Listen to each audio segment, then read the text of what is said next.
Good evening, everyone. Welcome to the Lord's New Church. Before I start introducing Sage, I want to just say there are refreshments available over there. Feel free to grab some and have those during our talk. And I want to just say I'm so happy to introduce the Reverend Sage Cole as our speaker tonight. Reverend Sage Cole is a minister in the Swedenborgian Church of North America, which is a sister organization to the Lord's New Church and the General Church. And we also are blessed to have her preaching here at the informal service on Sunday. So I hope you can come for that, 9:30. She is the visionary founder of the Helen Keller Spiritual Life Collaborative, which has the tagline, "Be love, be honest, be useful." After 20 years of serving in traditional roles as a parish minister and hospice chaplain, Reverend Cole founded the Helen Keller Spiritual Life Collaborative in January 2025 as a virtual and retreat ministry aimed at nurturing new forms of new church life, inspired by the embodied faith of Helen Keller, which we'll hear more about tonight. Reverend Cole lives with her husband Ted and two sons, Theo and Zachary, in Hyde Park, Massachusetts. Please give a warm welcome to Reverend Sage Cole. Thank you so much, Solomon. And thank you everyone for coming out tonight. There we go. Len's got the screen going. As I was walking over here, listening to the birds and this incredible property, I thought, how am I going to top what's happening out there in this room? It's a challenge, I bet, for you to preach as beautifully as this property does and this little taste of heaven that you have here. You close the curtain. Okay, good. So I hope we'll have something of the energy of this place in what I want to offer tonight about Helen Keller. And it's a pretty sweet place to be speaking about Helen Keller and specifically this topic of becoming the new church, becoming the holy city inside and out. Because I'm guessing when I say that, this is a room full of people that kind of have an idea of what I'm talking about. What it is to be the holy city, this incredible invitation that we've been given to be a new church. It kind of gives me tingles when I think about it. And tonight I want to tell you a bit of Helen Keller's story, but from this lens. And I'm guessing all of you, most of you, probably know quite a bit of Helen Keller's story. How many of you kind of know her biography pretty well? Yeah.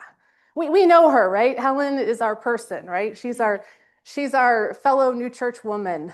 She is such an example to really the whole globe. I mean, she was a global celebrity in her time. And for us as members and friends of the new church, we are particularly connected to her because she was such an example of what new church life can be, such an inspiration. And so it's not a surprise that I'm going to talk about her, and it's not a surprise that you already are steeped in her biography. I was going to come here 6 years ago. I don't know how many of you know this, but I was booked to come and speak to you all in March 2020. And then some things happened. So that got canceled 6 years ago. And I don't know about you, but a lot has happened in my life in the last 6 years. And a lot of challenges and a lot of growth. And I would probably be saying something slightly different had I come 6 years ago. Because at that point, the vision was to build a building in Helen Keller's honor, to share her story more widely. It was a beautiful vision. And it was kind of, if I'm being perfectly honest, it was like let's build something so people will come and then they'll come to church. It was kind of a little bit of a sales pitch in there, which is tempting. You know, we want people to come to church. There's nothing wrong with that. And in the heart of the pandemic, in all that occurred in our world, in having an opportunity personally, and I think this was probably true for many of you, to step back from the routines that I was doing, because that's what we do as humans. We do the things we do. To have that chance to stop really was quite a fertile time from my spiritual life. And I really feel like Helen was like, okay, Sage, we're doing this. We're really going to we're really going to create something new, but it's not going to just be a building. It's not going to just be an advertising for what's already happening. I want you to look more closely at this invitation to be a new church. I want you to hear me. I want you to hear the example that I set and the words that I spoke to you a little bit more deeply. And that is what has, that deep looking is what has happened over these last 6 years to this moment today, living into this vision I have for the Helen Keller Spiritual Life Collaborative, which I'll be happy to answer questions after the talk about that specifically. Some of the words that I thought more deeply about came from a speech that Helen Keller gave in 1928, actually on May 14th. It was just yesterday. In 1928, she came and spoke at the annual convention of the Swedenborgian Church of North America. I believe we were called the General Convention of the New Jerusalem, yes, in Washington, D.C. And this was right after she had published her beautiful work, My Religion, which have we all read My Religion? Yes. It's often the book I will give to people first when they're curious about the new church. It's such a beautiful memoir of her faith. So this was right after she'd published this book, and then she came to speak to us. And her speech was moving and it was challenging. It was challenging to the community. She basically was sharing, okay, all these people are reading this book, and then they're asking me, okay, what are these Swedenborgians up to? They sound like a pretty cool crowd. What are they doing about this? What are they doing about this? What do they have to say about this? And she was coming to the community to say, we have an incredible thing here. What are we doing with it? And I'll be happy to, if you want to hear the whole talk, if you haven't read it before, let me know and I'll email it to you. But the line that I often highlight from that talk, and this is where she gave the speech. This is the Church of the Holy City in Washington, D.C. It was recently sold just this last year, so it is no longer a new church. But one of the lines in that talk was, we have a precious treasure in the vessel of the new church. And we must be careful not to value the vessel more than the treasure. Very profound words. So what is this treasure? My sense is all of us, maybe we can't say it immediately, but my sense is all of us have felt this treasure. We know there's a treasure here. There's some treasure that this place in particular, right, has been holding and nurturing for many, many years. What is this treasure of the new church that we must stay faithful to, even as the vessel changes and transforms? That's what I have been on a mission to find out since 2020. And very, very much from the perspective, kind of the internal shift that happened in me, where I said, okay, you're a minister of the new church, you're committed to this vision. And I'm feeling like wherever I was serving, it was always like 2 feet down the road, right? It was always like, I love my church, I love my community, but we don't have enough of this, or we don't have enough of that. This sense of lack, this sense of it's not quite here.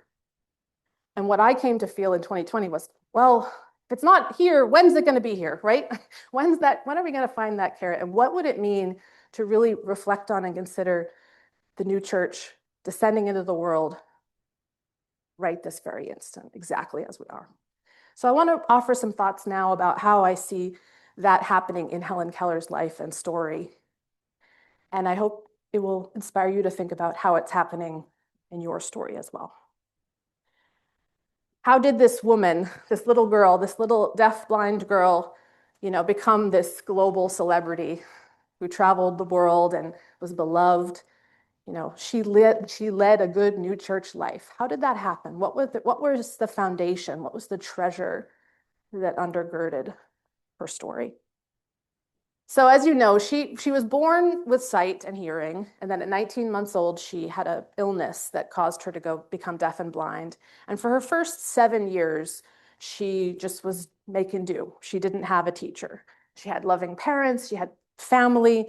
She was able to communicate, and this is, I think, an important part of our biography. She wasn't just a total feral being. She was able to get her needs met. She had made up her own little sign language to indicate the things that she wanted. And she was pretty alone in that time. But what she will share as she begins to receive language is that while she was alone, she didn't feel, she knew that there was something more. And she shares this first with the Reverend Phillips Brooks, who's the first minister that comes into her life. He's an Episcopal priest from Trinity Copley Church in Boston. And he is the one that they bring her to when she starts to ask questions about God at 9 or 10, when she first moves to Boston. And he teaches her about God. And a lot of the things he teaches her about God are very resonant with the Swedenborgian tradition. This is a line from one of his correspondences with her. All the love that is in our hearts comes from him, as the light which is in the flowers comes from the sun. And the more we love, the more near we are to God and his love. He was a preacher of love. He was one of the most famous preachers of his time, and the heart of his message was the gospel of love. Yep. And he wrote the hymn, O Little Town of Bethlehem, yes. Very creative, inspired man. And he loved Helen, and one of the things he remarks on that was the most inspiring to him about Helen is that she reported to him that she always knew there was something in her, that there was love in her. This is the quote, Mr. Brooks, I've always known about God, but until now, I didn't know his name. So he was an older man when they met, and it's sort of reported that his faith was renewed, to meet this young girl and hear that this wasn't just some idea, that this God thing was real. And this little girl had that sense of the presence of God inside, even before she had language.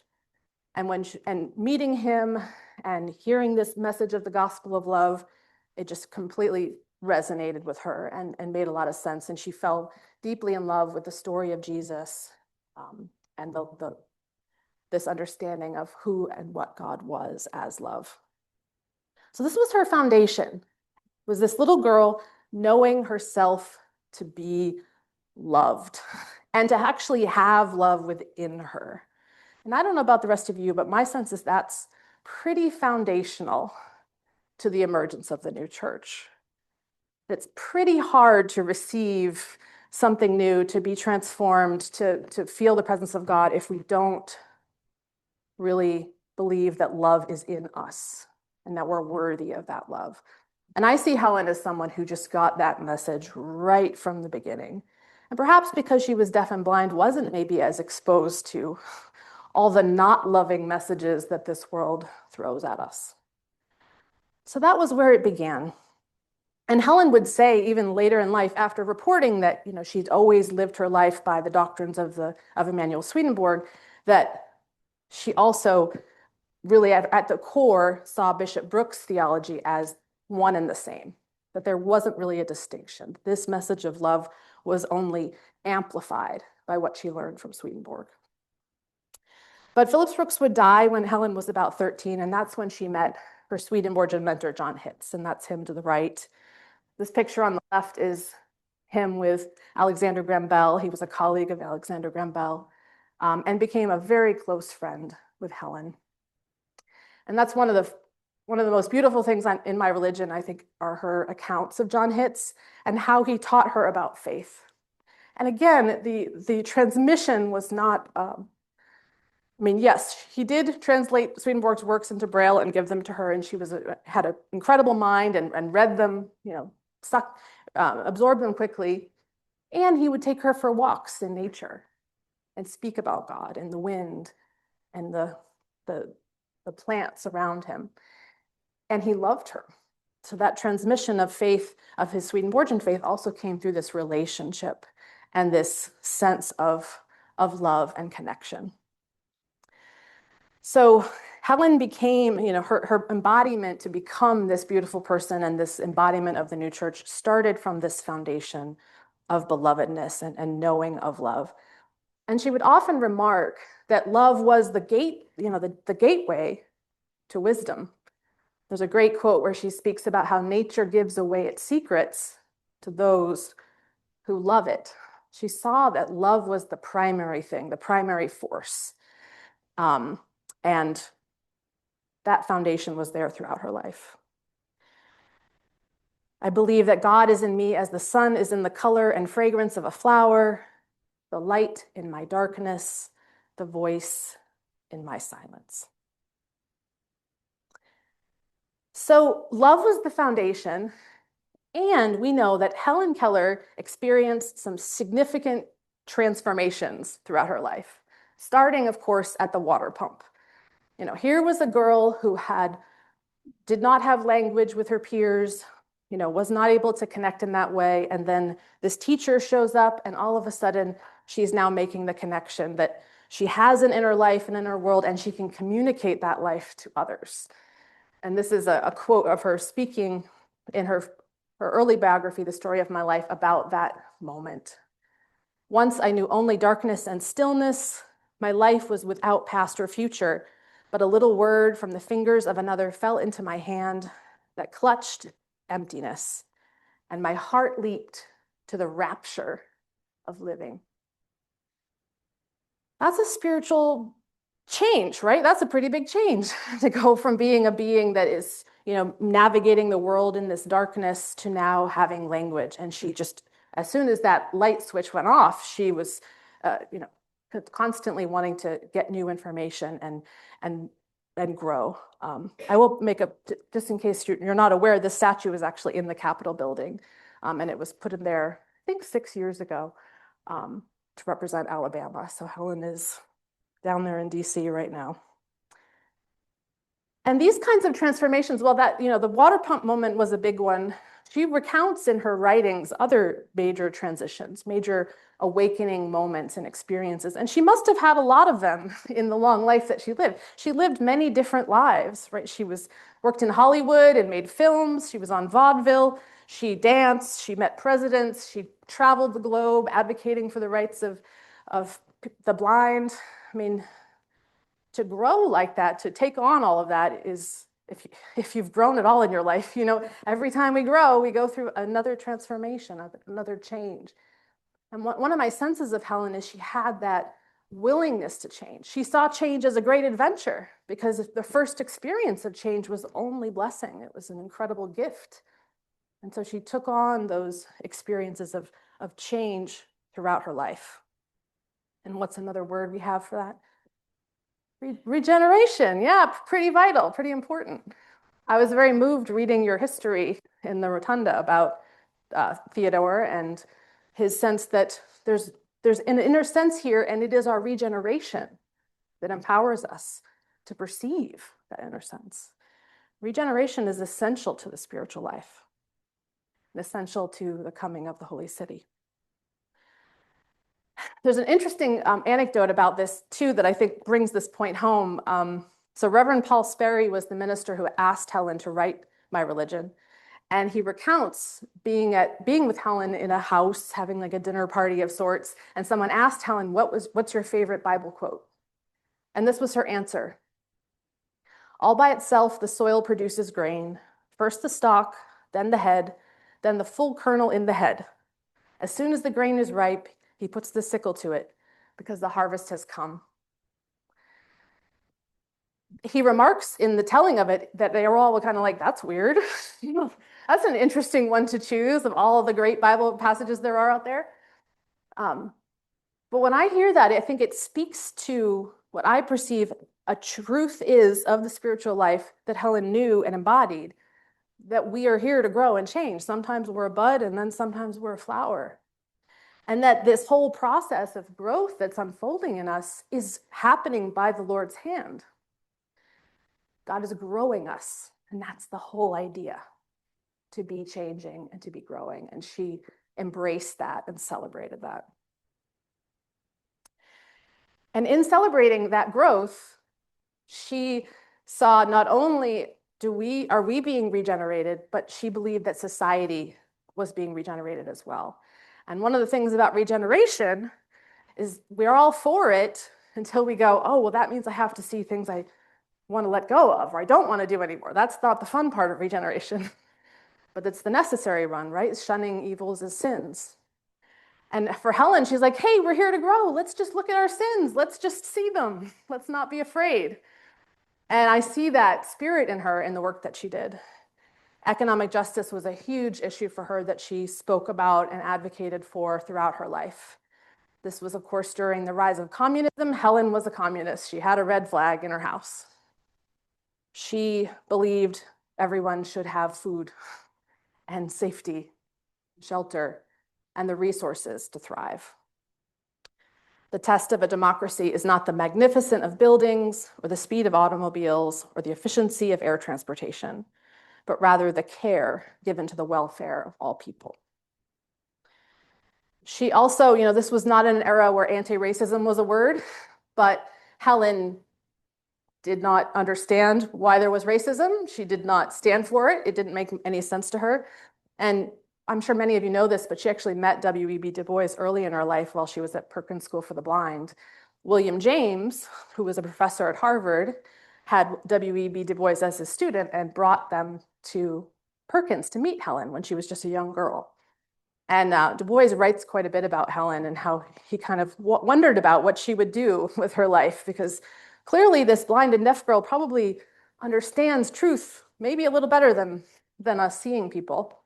And he was right, because she donated to the NAACP, which he founded, and she wrote a letter that was published in this newsletter, The Crisis, that they published, speaking in support of all that they were doing. These are her words. Let us hurl our strength against the iron gates of prejudice until they fall and their bars are sundered, and we all advance gladly towards our common heritage of life, liberty, and light, undivided by race or color or creed, united by the same human heart that beats in the bosom of all.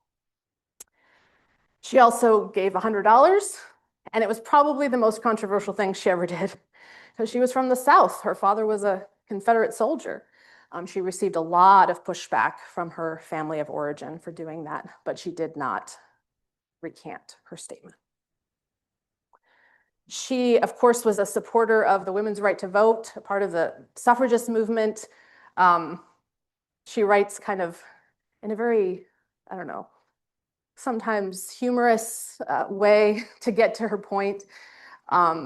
Women have discovered that they cannot rely on men's chivalry to give them justice, was one of her lines, which I thought was kind of sweet. So yeah, here she is, a powerful woman, right? Speaking for herself, and she didn't have the right to vote for much of her life, but would be a part of helping that to happen. Of course, she's probably best known for her advocacy for those with disabilities, particularly for those with the blind, for people who are blind. Just by being who she was an advocate, showing how vital and alive all people are. This is one of her quotes about that. A person who is severely impaired never knows his hidden sources of strength until he is treated like a normal human being and encouraged to shape his own life. It's interesting, early on in her life, she actually wanted to start a school for the deafblind, but she was sort of encouraged not to, because many of her famous friends wanted her to have a bigger life. They wanted her to mix and mingle with able-bodied community. I often wonder about whether she missed out on something there. So she has an interesting relationship with people with disabilities today, because her life was very curated, certainly by those around her. But at its core, she cared about everyone, and she understood that everyone had something to offer. Peace is another area that Helen was an incredible advocate for. This is one of my favorite pictures of her visiting Hiroshima. She was one of the first, I think she was like the first American to visit Hiroshima after the bomb had fallen. That was when she was working for the American Foundation for the Blind and kind of traveling the globe. And she speaks often against war. She was one of among the few voices around World War I that spoke against the war. Because if you know your history, there was a We were all in that together, right? But she was one of the few that really spoke against that choice. Let us all unite then and insist that America disarm now. Now is the time for the great task of all true Christians to inspire the masses with a definite faith in peace and goodwill. For her, her Christianity, her faith was united to this call for peace. And then the last area that I lift up, creation care. People had a different understanding of the environment during her lifetime. There wasn't such a thing as environmental justice. But even then, she understood the havoc that our economic systems were placing on the physical world, and understood it was our responsibility to care for the earth. Reverence for the beauty and preciousness of earth, and a sense of responsibility to do all that we can to make it a habitation of health and plenty for all people. And I mean, this feels very central to her faith, because so much of her Swedenborgian faith was wrapped up in her love of the natural world and its correspondences. So Helen changed. She was willing to change. She was willing to grow. She was willing to name the things that she saw as getting in the way of our advancement towards a new heaven and a new earth, and advocate that on a global scale and then also in ourselves. And this feels kind of important. When I think about what it means to be the new church now, not later, it very much to me is about that willingness to be humble and participating in our regeneration, to let God do the changing that God wants to do and to allow it. This is one of my favorite quotes. If you've not read her small work, Let Us Have Faith, she wrote this in 1946. I do have a lovely old copy. And, we all love my religion, because what's not to love? It's great. But this book is equally beautiful, and it's her diving into the essence of faith, but from a very universal perspective, thinking about faith as the willingness to be here, right? Faith in your fellow man, faith in the fact that we exist and that we've been given life, and a willingness to participate. And this quote, I think, really gets at that charge that she was making to her fellow humans during her lifetime, and maybe still to us today, to take change seriously. She writes, "Serious harm, I'm afraid, has been wrought to our generation by fostering the idea that they would live secure in a permanent order of things. It has tended to weaken imagination and self-equipment, and unfit them for independent steering of their destinies. Now they are staggered by apocalyptic events and wrecked illusions. They have expected stability and find none within themselves or in their universe. Before it is too late, they must learn to teach others that only by brave acceptance of change and all-time crisis ethics can they rise to the height of superlative responsibility." I apologize for that typo. That's 1946. I wonder if it resonates with the moment we're living in today. This was after 2 world wars, so certainly she had her own share of tumult in the world. But this theme, I think, is a very human one. There's something about our human condition that we just want things to be the same.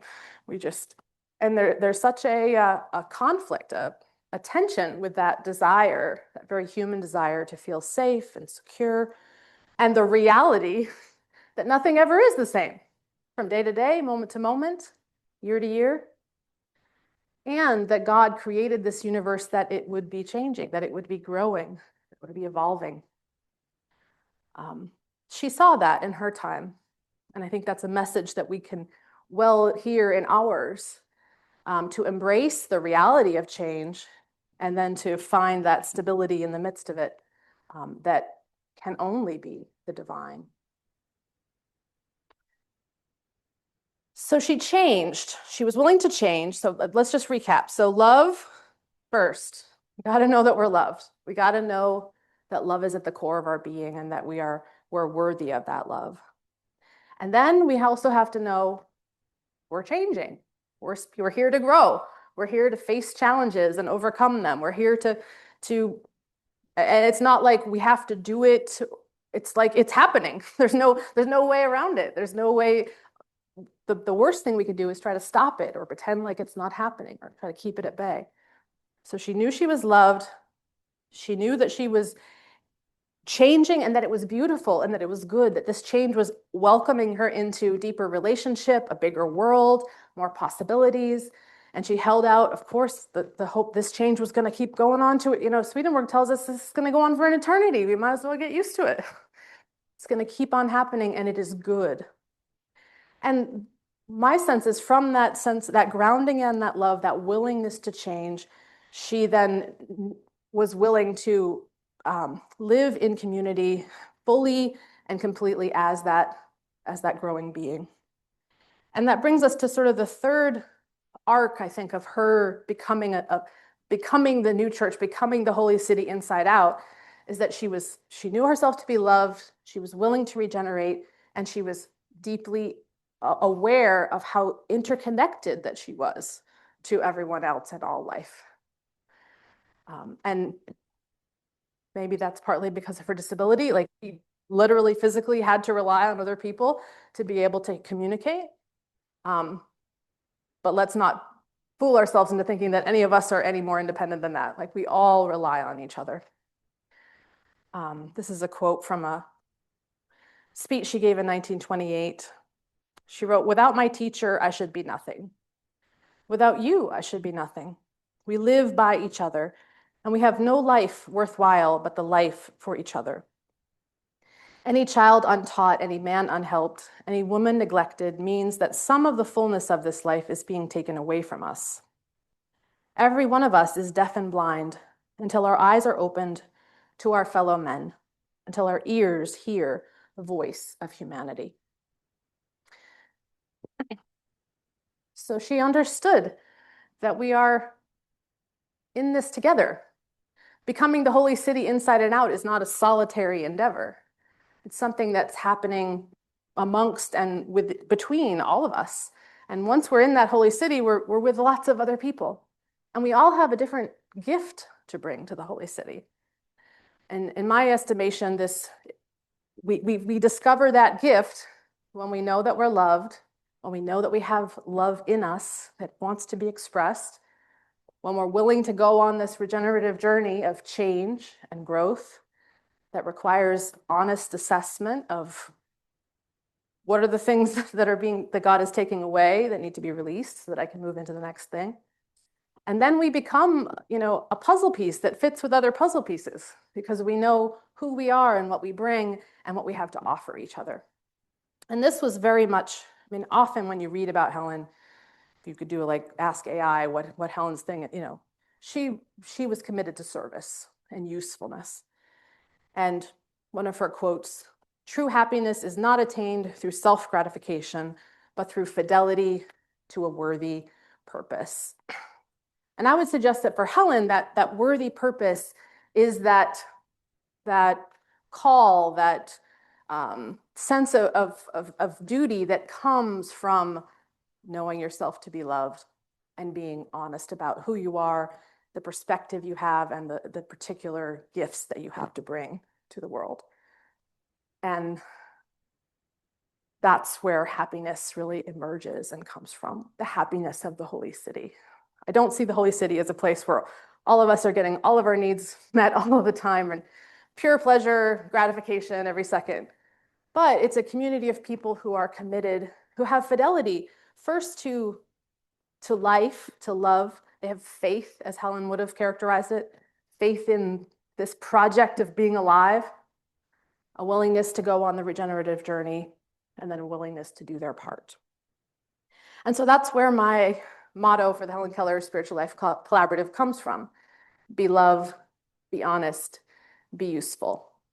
It, of course, comes from Swedenborg's description of what God is, that God is love, truth, and usefulness. I chose be honest instead of be truth because truth is a tricky one right now, isn't it? Truth really is just what is, and yet we all see it from different perspectives. We all have a different window through the eyes of God. And so the only way to truth, in my opinion, is honesty and a willingness to share what we're seeing. And that honesty is that path that leads us to regeneration, as we're kind of honest with the things we're struggling with, honest with the things we want. And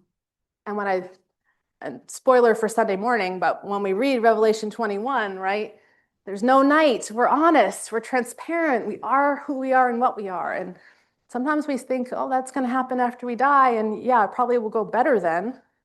But it can happen here. And it actually needs to. It's one of Swedenborg's messages, right? Is we enter heaven after we die because we let heaven come in here. And I think Helen was an example of a life that was honestly lived, especially with how much she shared about herself and all of the books that she wrote. And it was probably part of the reason she became such a global sensation, is she shared herself with others. And so then they could feel that she was a part of their community. So in terms of what the treasure of the new church is, I mean, I'm open to ideas, but I think for myself, what I've come to is the treasure of the new church for me and how I walk each day is with this intention to be love, to be honest, and to be useful. And I have a sense that if I can just do that a little bit every day, then I am in the Holy City in those experiences. The last quote I want to share with you, I think is really hopeful. And I think it's especially hopeful when we ask this question about being the new church and where are we on the journey and what's the work right now? Because she has a good perspective on time. So this is from an essay she wrote in 1957, just 11 years before she died. She wrote, "My confidence in the final triumph of idealism over materialism does not spring from closing my mental eyes to the suffering or the evil doing of humankind, but rather from a steadfast belief that goodwill climbs upward in human nature, while the meanness and hatred drop into their native nothingness, and life goes on with unabated vigor to its new heaven, new earth and heaven. There are two ways to look at destiny, one from below and the other from above.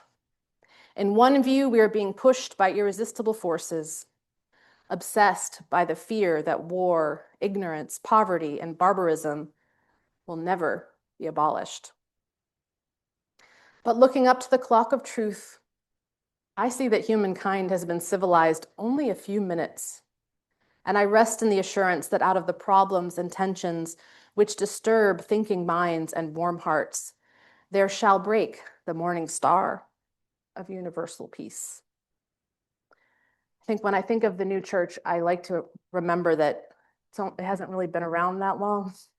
It seems like it has. I mean, these are beautiful old buildings, but in the grand scheme of things, it's still new. And it's actually meant to be always new. And so I stand with Helen in the belief that peace is not a folly, but actually the home we all long for. And as we embody it, as we live into it moment by moment and make that choice, it may well still come.